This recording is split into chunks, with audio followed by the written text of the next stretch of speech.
Olá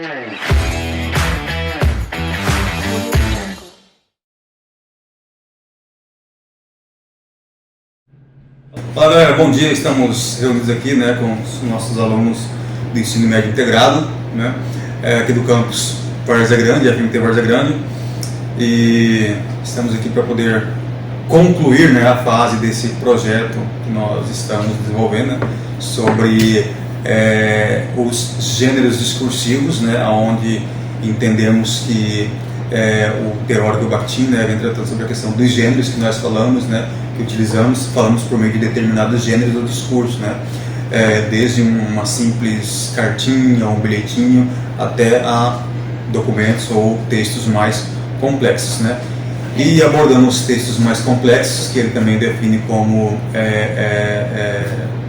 secundários, são os gêneros secundários, e pelo fato também de nós termos aqui no campus Várzea Grande a questão de coral, música, mais voltada para a música, a banda também, então estudando aí o gênero discursivo música, do Zé Ramalho, Admirável Gado Novo, e da Pitty, Admirável Chip Novo, juntamente com os alunos, entendemos aí que a música, as duas músicas iam um pouco além daquilo que nós imaginamos, e chegamos a este livro chamado Admirável Mundo Novo, aonde nós iremos estar debatendo, comentando aqui até aonde que essas músicas estão se relacionadas ou fazendo leitura do próprio livro. Então, com todos os alunos aqui presentes aqui, nós vamos iniciarmos aí, iremos iniciar com a apresentação do livro, esses primeiros momentos, esses dois primeiros momentos, esse e o outro, estaremos tratando somente do livro, dessa relação do livro Admirável Mundo Novo, tá certo? E aí, Camila? Tá, bom, eu vou resumir a história. Do que se trata essa história? Admirável Mundo Novo, do autor Aldous Huxley. Bom, a história, ela se passa em Londres, no ano de 2540, ou seja, no século 26. Mas, porém, Londres é também conhecida como estado mundial. E a sociedade por lá, ela é totalmente futurística. Você pode pensar, tipo, carros voadores, um avanço científico muito fascinado e obcecado pela sociedade, ou seja, a sociedade chegou a um nível científico muito avançado que a gente está vendo agora, atualmente. Podemos ver nesses filmes de ficção científica, um exemplo aqui, vamos falar de Star Trek, o pessoal tem o teletransporte, que consegue transportar suas moléculas para qualquer canto do seu planeta. Bom, a gente chegou a esse nível. Aí tá, como eu tinha falado, temos o progresso científico, no qual seu objetivo é oferecer aos cidadãos uma felicidade obrigatória pelo próprio governo que está administrando a sociedade. E lá tem uma coisa muito interessante, os bebês, eles são criados em laboratórios.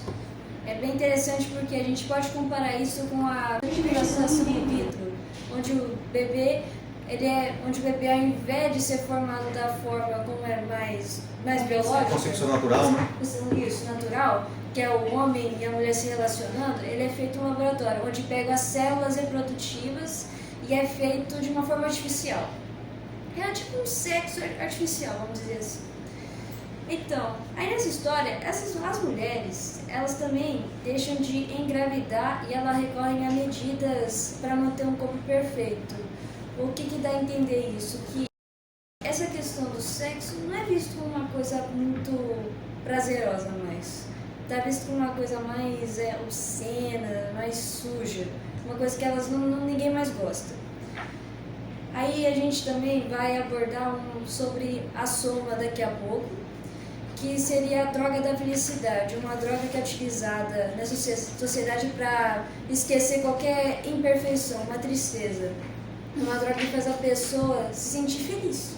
O Borman já fala, a droga da felicidade faz ela excluir essas emoções negativas. Exemplos, depressão, raiva, a inveja também.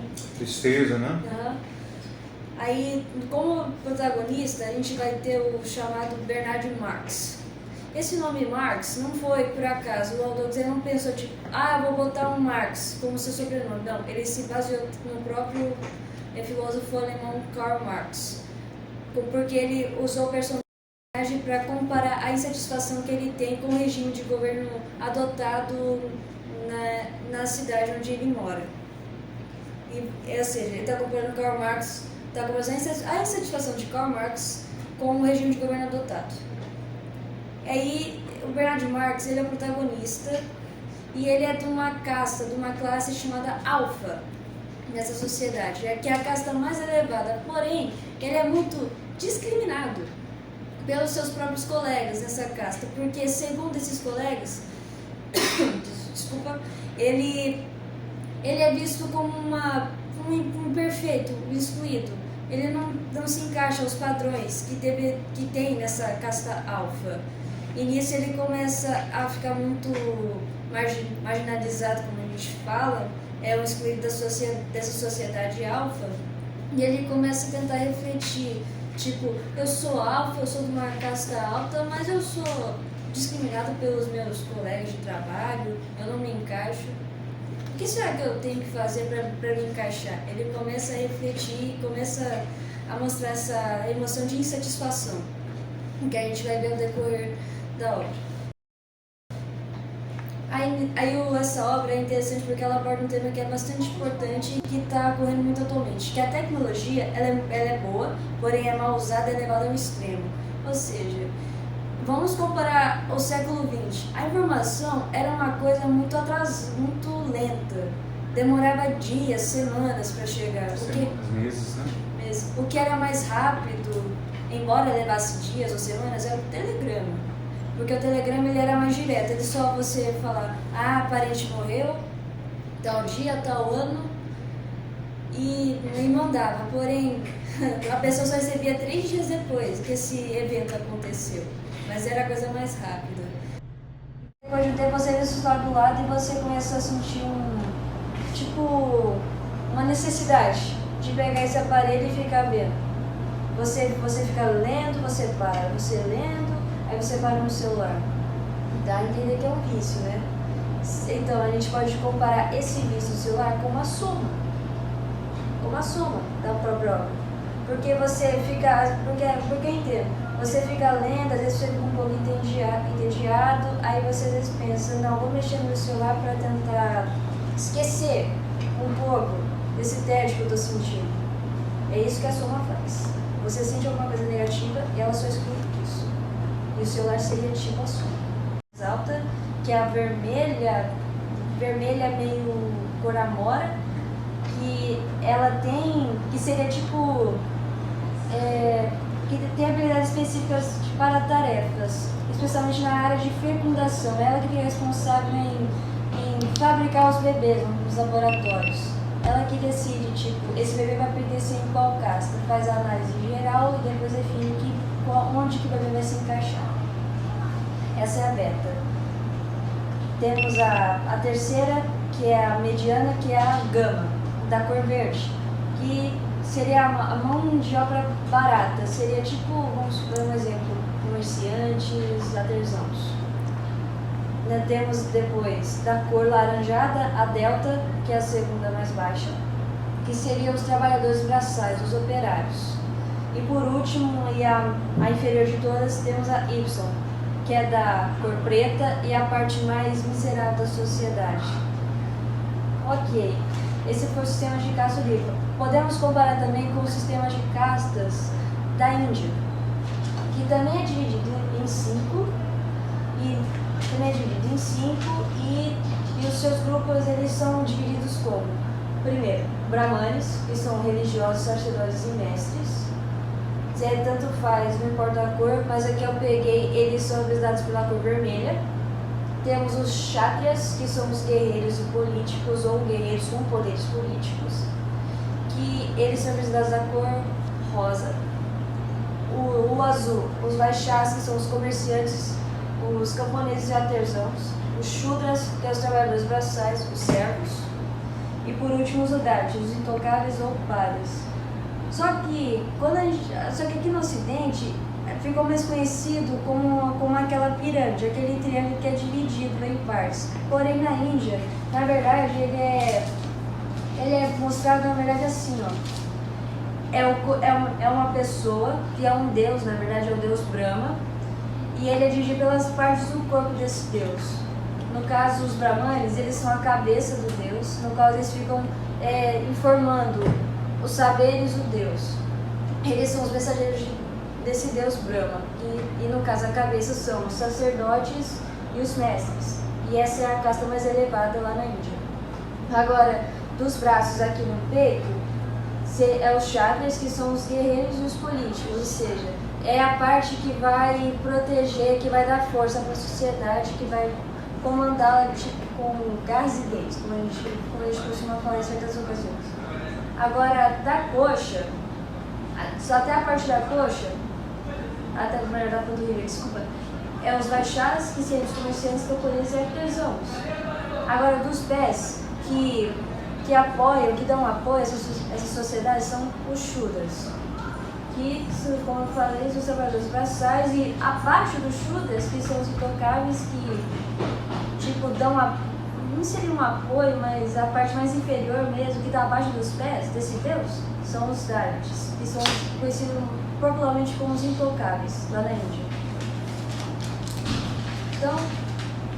Então é isso. Também nessa obra a gente tem outros personagens. Vamos ter a Lilina Crowley, que é da casta beta, da casta avermelhada, no qual ela trabalha na área de fecundação, na parte que os bebês são fabricados. Uma curiosidade é que ela fica sempre usando a cor verde. E ela se auto-fala, eu tenho orgulho de não ser gama, mas ela fica usando o verde, dando uma ideia um pouco hipócrita, um pouco de uma hipocrisia, isso. Porque, bom, porque ela é de uma classe elevada, então ela tipo tá meio que zombando dessa outra classe. Excluindo outra classe, né? Uhum. O texto em si, né, a obra em si, entra nessa questão das classes, interessante que a Camila coloca aqui, na formação desses bebês também, pela Alenina, que é uma beta, está sempre produzindo ali, né? Mas na verdade ela é tipo assim, como se ela é satisfeita, porque ela diz que trabalha menos, né? Como se quem estivesse na classe alfa são os que trabalham mais, né? E a gente vê que não é bem assim, né? E aí nós temos também essa questão das castas, né? E o sistema de político, né, Carly? Sim. É interessante a gente ressaltar que logo no início do livro, quando a gente tem a apresentação do laboratório de fecundação, a gente vê o diretor, que também é um dos personagens principais do livro, ali explicando, ele faz uma caminhada com alguns jovens que também foram um dia esses bebês fecundados de forma cibernética, né? E aí ele vai estar fazendo a apresentação desse hospital, não, dessa clínica. Que é o Diretório de Incubação Central, né, de Londres, né? Mas... DIC. Sim. Ele vai estar fazendo, eu acho que essa parte a gente corta. Recapitulando um pouco sobre o sistema de castas, eu dei uma pesquisada sobre a questão da Índia. Bom, ele é isso que eu falei, que ele é um modelo de organização da sociedade em divisão de classes baseada em preceitos religiosos. Ou seja, essa segregação por classes, só que voltada para um lado mais religioso lá na Índia. Ele ocorre de acordo com o nascimento do indivíduo em determinada família. Um exemplo, uma família de chátrias. Beleza, família chátra, filho chátra, então eles são só chátrias pelo resto da vida. Já condenou a geração. Isso. Já condenou a geração. No livro, a gente repara que cada pessoa que está na casta determinada, eles estão satisfeitos no que eles estão. Por conta das repetições que fazem. Então ninguém tem aquele pensamento de vamos evoluir, eu quero uma condição de vida melhor, quero menos trabalho, mais dinheiro, porque eles não conhecem essa realidade. Ou também não se pode questionar lá, né? Se você tem esse sentimento de questionamento, você já vai dar um jeitinho de se aliviar, né? Eles são criados de uma forma que já fiquem satisfeitos na casta que estão, para justamente não questionarem do porquê eles estão na casta. Interessante essa parte, né? Eles não podem pensar. Porque o governo, ele fica assustado com esse negócio, tipo, da sociedade pensar, porque é aquela coisa, a gente pensa, a gente pode derrubar o governo.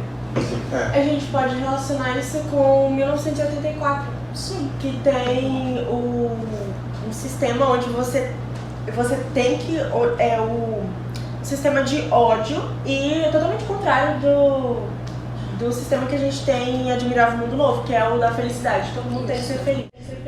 Olha só para vocês verem, né, galera, como que esse é o discurso, né? E é justamente isso aqui que o autor que nós estudamos, o Bakhtin, vem falando, né? Que um discurso puxa outro discurso, né? Tá vendo, nós estamos com a obra de 1932 e a Camille agora já está percebendo que tem uma relação com a obra de 1984. Kerry, e essa questão que você vê das bases aí, governistas, entendeu? Trabalhos que eles exatamente são essas classes aí, essas castas, elas têm seus trabalhos também, né? Essas classes, elas, dentro do livro Admirável Mundo Novo, elas são pré-determinadas. Isso entra no movimento de pré-determinismo do pai da psicanálise, Freud. Que eles escrevem de forma diferente, mas em alguns momentos e capítulos eles trazem de novo o nome Freud escrito da maneira correta, que seria essa referência. Até porque eles usam o pré-determinismo para determinar as castas onde cada bebê fecundado de forma cibernética vai estar ali, entendeu? Tem no começo do livro, na verdade, tem uma parte bem importante que vai ser quando o diretor da clínica, ele tá levando uma espécie de grupo, que seria, na verdade, estagiários. A gente pode fazer essa analogia com os médicos da nossa atualidade, do nosso sistema atual. Quando os médicos acabam de se formar nas faculdades, eles têm que fazer estágio. E aí eles formam esses grupos, vão para os hospitais e o médico-chefe de lá leva ele para fazer um tour para conhecer os hospitais. E é exatamente isso que acontece no começo do livro. O diretor-chefe da clínica cibernética, ele faz a mesma coisa. Ele leva esse grupo e começa a apresentar a clínica. E durante esse processo de apresentação da clínica, ele vai trazer um ponto bem específico, que é a relação que ele vai trazer sobre essas crianças, a forma como elas são produzidas em massa. Ele até cita em um pedaço para os seus estagiários que onde antes se fecundava e se produzia um bebê, hoje a gente produz 96. 96. Sabe o que eu achei interessante ainda, Kerry? Porque se não produz 96, 30% desses 96 são para continuar, né, a reprodução. São mulheres que eles deixam ali, né? 30% são mulheres. Aí os outros 70 são subdivididos entre homens e indefinidos. Achei interessante essa expressão que ela coloca, entendeu? São para continuar, né, a reprodução. São mulheres que eles deixam ali, né? 30% são mulheres. Aí os outros 70 são subdivididos entre homens e indefinidos. Achei interessante essa expressão que ela coloca, entendeu? Os indefinidos, que os indefinidos são aqueles que têm barba, bigode, essas coisas assim, né? E também não se sente que são homens e nem mulheres, né? Ficou meio que esquisito. Acho que é hermafrodite, né? O nome tem sexo definido. Coloca hormônio feminino, né, Pedro? É meio isso, ficou assim meio que, né? Sim. É bem interessante, né? Porque quando a gente se depara com esse livro, a gente espera dele, antes de começar a ler, uma coisa mais antiga. A gente não espera encontrar tópicos e debates tão atual. Também, quando a gente aprende tanta história de geografia, tirando o Admirável, mas esse Mundo Novo, a gente já entende que é o Brasil. Quando nem era Brasil, era só uma terra inexplorada pela Europa. Na Europa eu falo Portugal e Espanha, aquelas potências lá de 500 anos atrás. Será por isso que depois nós vamos entrar, né, bem no futuro aí, né? O Zé Ramalho, quando ele inicia a música dele, diz assim: esse é o Admirável Gado Novo, o Brasil, entendeu? Pessoas marcadas. São as pessoas marcadas, né? Ainda nessa linha da Kerry, né? Sobre as castas e sobre a divisão do trabalho deles, Kerry? Alguma relação também? Vou voltar com o Freud para explicar essa relação de trabalho. Porque, na verdade, o Freud, ele vai explicar, ele tem uma teoria, que é a teoria do determinismo. Ele vai dizer que todo ser humano é predeterminado a tal ato de acordo com o seu passado. Mas, no sistema de castas, a gente tem o quê? A gente não tem família. Então, se você não tem família, você não tem um passado. Então, como é que esse ser humano é moldado para encaixar naquele sistema de castas, amar aquele sistema e produzir nele? gente entra com alterações climáticas, que foi apresentado durante essa caminhada do diretor. A gente vê ele predeterminando dessa maneira. Por exemplo, tem um exemplo dentro do livro, que é quando ele pega os bebês e coloca numa espécie de maca, de ferro no caso, e dá para eles alguns utensílios, dos quais ele faz, logo em seguida, eles desgostarem, ou seja, terem medo ou pavor. Aquilo, ódio, né? Exato. Eram rosas. Sim, rosas, brinquedos e livros. Nos livros, eles levam um choque. Exato. Mas por que fazem isso com esses bebês? Pra eles não pensarem. Pra eles terem Então não dá prazer. pavor, não tem prazer. Por exemplo, um médico. Se você fazer ele odiar, por exemplo, uma marreta, ele não vai procurar uma marreta. Ele fazer ele gostar de um bisturi, ele vai Então gostar a de um intenção bisturi. é fazer essa criança, essa casta, essa nova casta, odiar. É isso que ela os falou, vivos, que como eles não têm um passado, eles têm que criar um passado que eles gostam. E aí o passado vem do início de quando eles nascem, saem das incubadoras. Eles fazem esse pré-determinismo ao longo dos 12 anos. Lógico que eles também têm a fala, que é um utensílio muito utilizado para poder induzir e determinar aquilo que você vai gostar ou aquilo que você vai odiar. E aí ele determina dessa maneira. Por exemplo, os Y, eles vão fazer o trabalho mais árduo, no calor. Ou seja, eles colocavam aquele grupo de bebês que vão ser os futuros Ys em lugares mais frios, para que eles sintam frio, e aí colocavam e depois mudavam para um ambiente quentinho, mas não tão quente, para que eles tenham essa associação de calor com uma coisa boa, para que eles para que eles tenham esse desgosto de sentir o frio. E quando eles estiverem trabalhando, por exemplo, nas plantações, naquele calor ou em altas temperaturas, em outros trabalhos, como em ferrarias ou produções. Tem uma parte que fala, né, que trabalha de cabeça para baixo, né? Aí as crianças já são colocadas de cabeça para baixo. Aí quando elas crescem, fala que quando elas crescem, elas só se sentem bem completas quando elas estão de cabeça para baixo. Nossa! Esse é o determinismo na teoria de Freud. Ele vai dizer exatamente isso. É com esses utensílios que o sistema de casta se mantém. Ele vai fazer dessas maneiras para que as pessoas se sintam confortáveis nas castas que estão e não tenham pensamentos furtivos o suficiente para mudar a realidade que vivem. E dessa forma ele usa Hipnopédia? a hipnopédia. E essa hipnopédia é uma espécie de... O próprio protagonista do Bernard Marx, ele é especializado em hipnopédia. ele que faz a hipnopédia, né? O Marx, né? Além toda hora você fizer tipo um ditado popular e ele fala 200 vezes, 7 vezes por dia. Então, a gente pode denominar a sociedade como uma sociedade estratificada, que ela é dividida por classe. Só então, você falou que ele é pré-determinado lá no comecinho. Sim. Aí que entra personagens como John e o próprio Bernard Marx. Sim. A gente pode ver no livro que ele, apesar de ser uma casta alta, ele é muito discriminado. Porque, rapaz, ele sofre um bullying. Mas ele é discriminado porque é diferente. É a própria casta dele, né? Então, Ele sofre uma espécie de deformação. Porque pelo que eu tá no livro, ele é 8 centímetros mais baixo que um alvo. Mais baixo que um alvo. Mas aí descobriram por quê? Porque quando ele era um bebê dentro da sua câmara, jogaram um produto que fez ele... Jogaram álcool, né? Jogaram álcool no sangue dele. De algo, e isso prejudicou muito na questão hormonal de crescimento. Por isso que ele ficou mais baixo que os outros. E vendo a altura dele, vendo a aparência dele, ele, na verdade, ele tem mais uma aparência de um gama do que um alfa.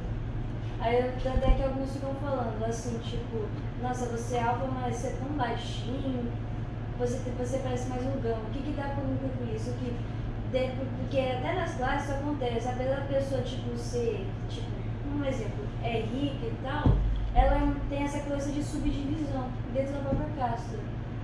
Você é rico, mas você é muito feio e tal. Eles subdividem na própria casta, que dá pra entender que é como se tivessem castas dentro das castas. Então, a gente podemos entender aqui, ou interpretar, que essa questão da hipnopédia, então, esses sujeitos né, do Novo Mundo aí, do Dick, né?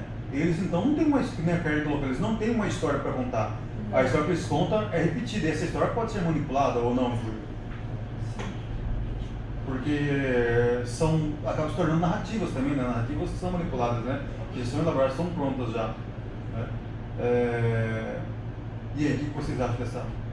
Ressaltando o que a Mila falou em relação a essas castas dentro de castas e essas discriminações entre eles. Questão pura de estética, que é algo muito debatido atualmente também, que é a estética que a gente vivencia hoje. Alto, forte, exato. Sim, e é algo que a gente debate muito atualmente. E é algo que está dentro do livro de 1932. Então isso é bem legal, porque ele traz pontuações que a gente ainda luta para mudar. E por falar nessas questões estéticas, é interessante pontuar que o Bernard, ele só vai se sentir incomodado dentro do sistema de castas por essa espécie de defeito que ele tem. Porque senão a gente não teria Admirável Mundo Novo. Seria aquele sistema feliz e extremamente utópico para todos. E é interessante o fato também de que ele se recusa a tomar a soma, né? Ele é diferente. Ele se recusa a tomar a soma, ele não toma. Ele quer É por isso que ele vive essa angústia dele, então, essa agonia dele, né? Esse desespero dele aí. Mesmo ele sendo tão reprimido pelos colegas dele, porque todo mundo rebaixa ele, né? É até intrigante que ele não tenha sido rebaixado de casta. Mesmo com os defeitos dele, ele continua sendo um alfa, a classe mais alta. Mas mesmo assim, ele quer ter os próprios pensamentos, ele quer, como posso dizer, tanto que ele fala, né? Ele fala o que ele diz, ele não tem medo e as pessoas à volta dele ficam insistindo. Toda cena tem alguém insistindo para ele tomar a soma. Então é muito interessante isso. E essa um pouquinho sobre essa hipnopédia para entendermos melhor aqui. Inclusive, eu tenho até um trecho da música do Zé Ramalho falando que as notícias correm, né? Falam mais, né? Então, já que em Mundo Novo, né, lá no DIC, lá nós não temos umas notícias. Assim, a gente ao invés de falar DIC, não fala só notícia. Não, pode falar DIC, não fala da DIC porque eu vi um negócio que esse DIC é uma coisa um pouco ofensiva em inglês. Ah, é? Dica em inglês, Dica em inglês. Quando você falou de diretório de incubação central. mas aí pode só levar como malícia quem quer. Vamos falar do diretório, onde o diretor trabalha. É bem melhor. Tá. Então essas você vai cortar, né, Lucas? Pode continuar aqui, né? Pode. Então essas narrativas essas narrativas falsas, então, não poderíamos comparar então também com essa questão da hipnopédia, porque a hipnopédia, pelo que eu entendi, enquanto os bebês estão dormindo, fica recontando aquelas histórias ali, né? Só que são histórias que são elaboradas por alguém, que alguém quer que seja contado só isso aqui. Ou não? Exatamente. Que é geralmente o diretor, né? Que ele comanda tudo aquilo. Tanto o diretor. Que o diretor, ele tem, no livro mostra uma cena em que ele tem uma bíblia, ele tem livros antigos. Ele tem uma bíblia também? Ele tem. Todos os livros proibidos e extintos, ele tem. Ele já fez a leitura disso. Ele conhece outras verdades, outras religiões, só que ele não deixa as pessoas terem acesso a isso. Só ele tem. Aí ele diz, ele é questionado, né, pelo John ou pelo Marx, né? Mas se você tem essas outras verdades, se você tem esse conhecimento, por que você não partilha com as outras pessoas? Você sabe que isso não é mentira, não é errado. Ele diz que não quer que as pessoas tenham acesso a isso, que querem que eles sigam uma coisa só, né? É aquela... O padrão, a uniformização, né? Exatamente. Uma coisa muito, tudo padronizado. Ele também acha que não, já tá bom assim mesmo. Não quer o questionamento, né? É porque o sistema de casas, um do objetivo principal é criar uma sociedade única, que siga conforme a sua casta. Ou seja, tem que ser do jeito dele. Exatamente. Sona alguma coisa que sona algo como uma totalitária, uma ditadura. Eu acho assim que algo bem interessante da gente pontuar é que não começou com ele. Não. Exato. Então ele comanda a clínica ali, só que as ideias também não são dele, porque ele também já foi um bebê. Eita! Então, essas narrativas ali podem ser todas manipuladas, então. Exato, ou seja, ele manipula a sociedade de castas, mas tem alguém manipulando ele. Tem alguém manipulando ele. A questão é Cara, quem? que interessante. E nós vemos isso aí no clipe da Peach, né? Peach também. O cara que ele fica controlando a Peach e a banda, tal, ele aperta um botão e desativa tudo, só que depois a tela ela afasta e ele cai E ele cai também, que ele também então é controlado. Galera, será que nós somos o que nós somos mesmo? Será que nós somos o que nós somos mesmo? E aí, já tem essa tecnologia lá dentro lá no... Bom, professor, pelo que eu consegui analisar no livro, né, que a tecnologia ela tem vários benefícios, né? A gente pode trazer muitos fins bons, né, para a humanidade. Que, por exemplo, no livro, né, é citado o processo de Volkanovski, né, que é o processo de geração artificial dos humanos, né? Por que esse processo é bom? Porque, de acordo com o livro, né, a gente pode selecionar as características que o ser humano vai ter, né, juntamente com uma cura antecipada de doenças, ou seja, a pessoa ela vai ser imune a doenças já existentes antes mesmo de nascer, né? Isso é perfeito, né? Sem falar também, né, da droga soma, né? Ela é uma droga que, bom, te dá felicidade, né? Porque isso seria ruim, mas ela também não tem efeitos colaterais, né? No entanto, né, a tecnologia é boa, sim, é boa, mas como a gente está falando de um livro, né, que está sendo um livro distópico, né, e não utópico, né? Então, cadê o lado bom disso? Bom, a tecnologia, ela sim é boa, só que depende, claro, né, do propósito de quem a usa. Exatamente. Porque, por exemplo, no livro, né, quem tem posse, né, muito poder com essa tecnologia, né, é um governo totalitário que reprime qualquer questionamento.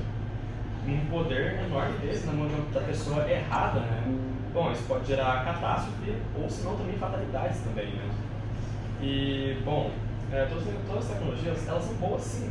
Por exemplo, a pessoa pode nascer já imune a doenças, drogas sombras da felicidade. Mesmo assim, essa tecnologia está nas mãos de uma pessoa que não tem, né, não se importa com exatamente, né?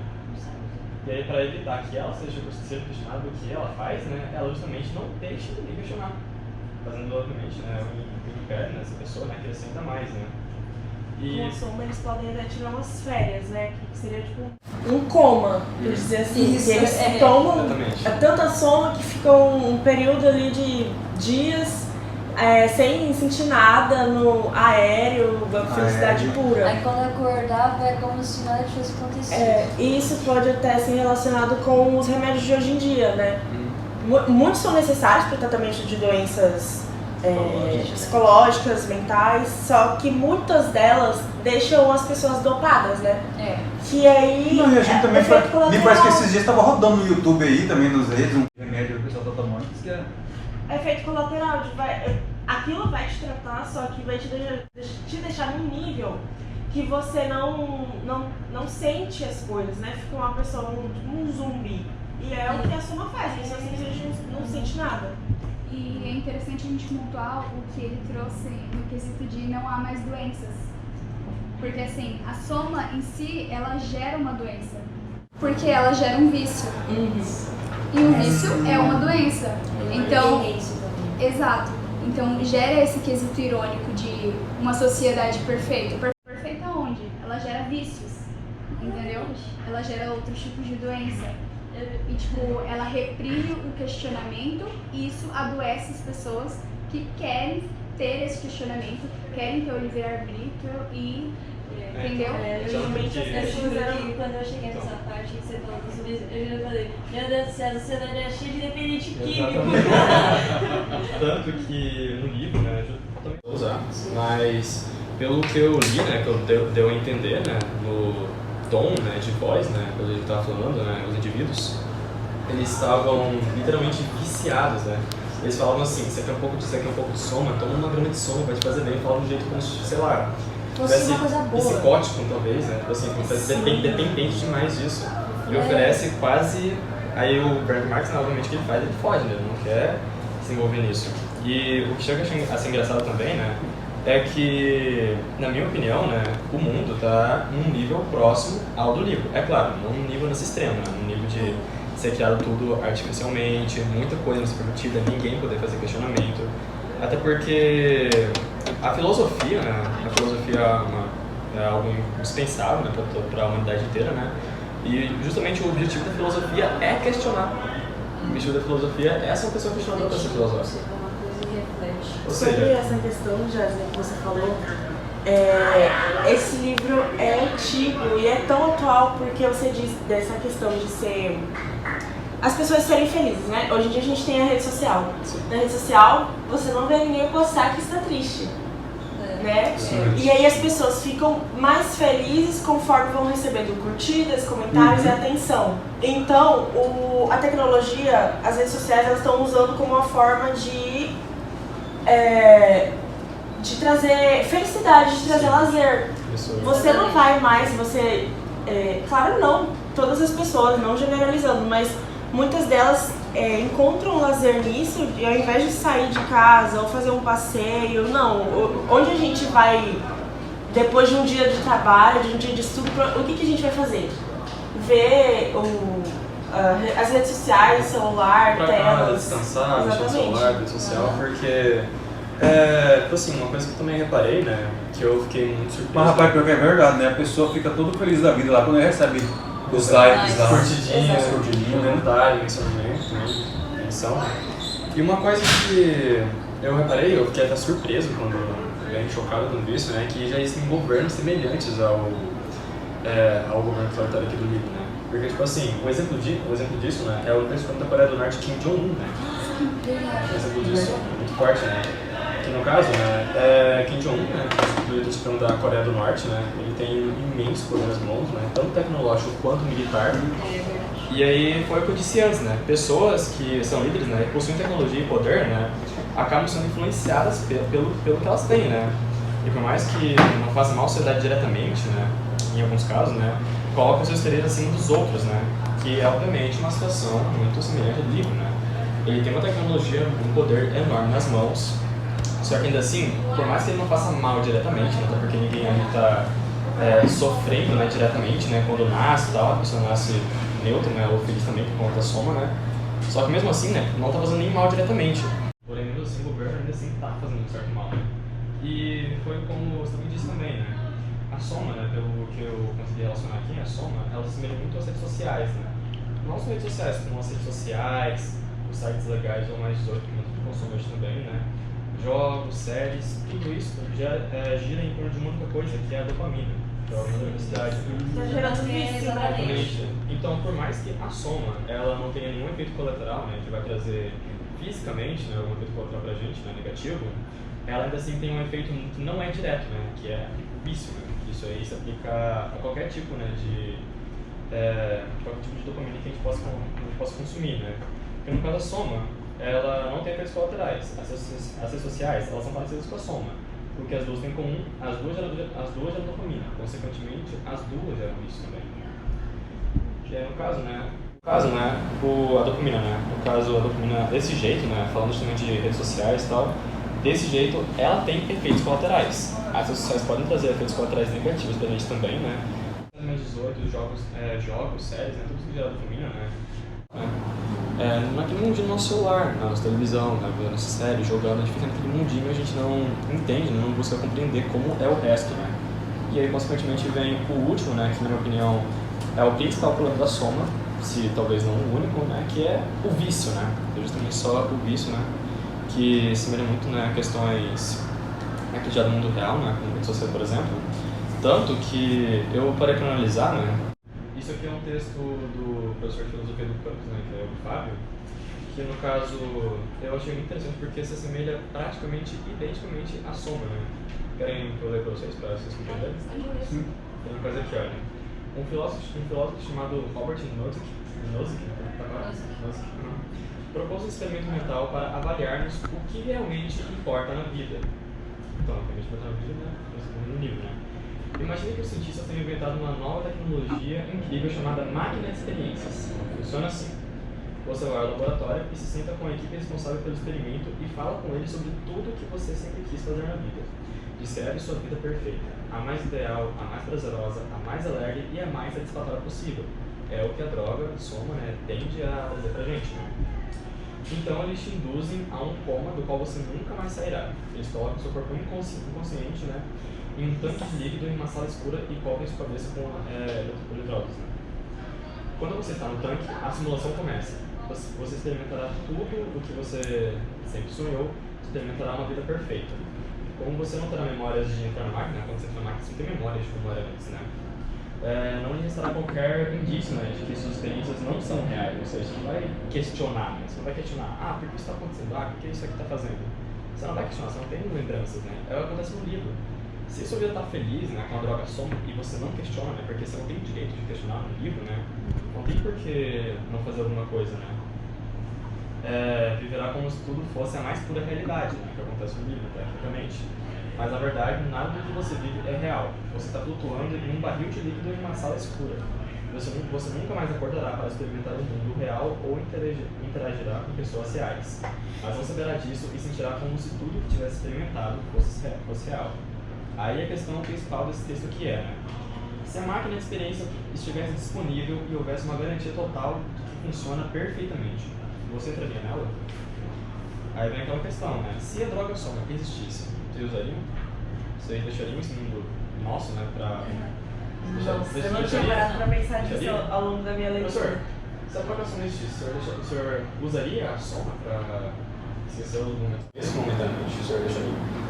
Rapaz, que pergunta difícil e complicada, né? Então, aí segundo livro, né? Mas, assim, para aliviar ou evitar os conflitos internos, acho que em determinados momentos da vida todo com mundo usaria. certeza, o Jasmine, provavelmente eu também. Você falou aí, tipo, que é uma coisa feliz, só que na verdade ele tá nesse barril. Eu lembrei de outro termo, é o metaverso.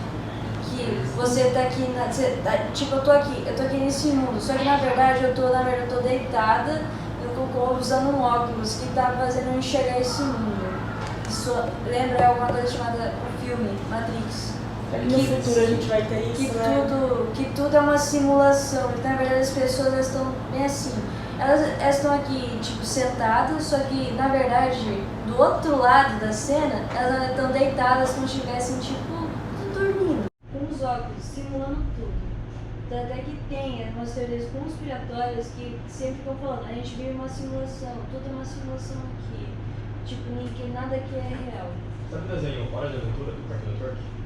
Então, isso acontece também no final do desenho, né? Lá no finalzinho, quando tá acabando já, né? Mostra isso, né? Que já tá com tecnologia também, né? E eles estão vendo isso na realidade virtual e ninguém quer sair. E quando alguns saem, né? Eles querem voltar o mais rápido possível, a qualquer custo. Isso acontece. Aí, no final aqui, né? A maior parte das pessoas certamente não trocaria a vida real, mesmo que repleta de sofrimento e com poucos minutos de felicidade, numa vida fictícia. Nossa que argumentou, através do experimento mental, contra a ideia utilitarista, né? Utilitarismo, no caso, é o que traz felicidade para a maior quantidade de pessoas, né? De que devemos considerar apenas o bem-estar das pessoas afetadas por um determinado curso de ação.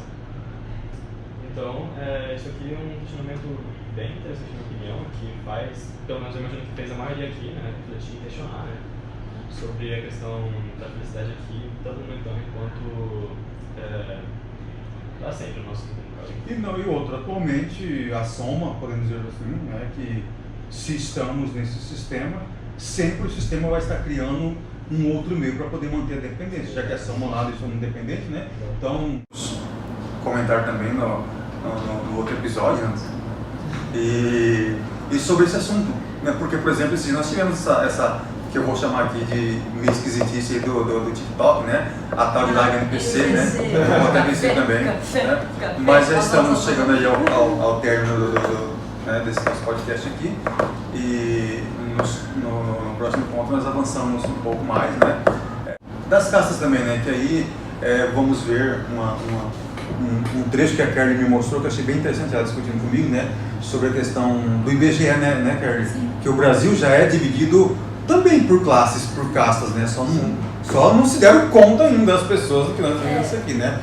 Mas achei interessante que a Kerry pontuou e a gente pode ver isso aí no próximo. É uma coisa que tá tão na cara que eu já não percebo, assim, de cara. A pessoa na rede social, mexendo no celular, muita coisa pra aumentar a dopamina, você acha que vai perceber? É que você tá falando da Por soma. isso, da questão da soma. É da soma, que apesar de ela falar que não causa efeito colateral, na verdade ela causa sim, que é esse vício e essa dependência. A própria rede social, pode perceber que a gente fica dando like pra cada post legal que a gente vê, e a gente, quando a gente vai ver, tipo, a gente tá vendo um negócio, um exemplo, 6 horas da tarde, que geralmente todo mundo já tá em casa. Você tá vendo, tá postando, mas você vai ver, já é meia-noite. Verdade. Galera, mas então encerramos essa primeira parte aqui, beleza? Essa foi a parte 1, galera. Tá? É isso. E obrigado a todos, né? E é isso aí. Vamos continuar com a Admirável Mundo Novo, tá certo?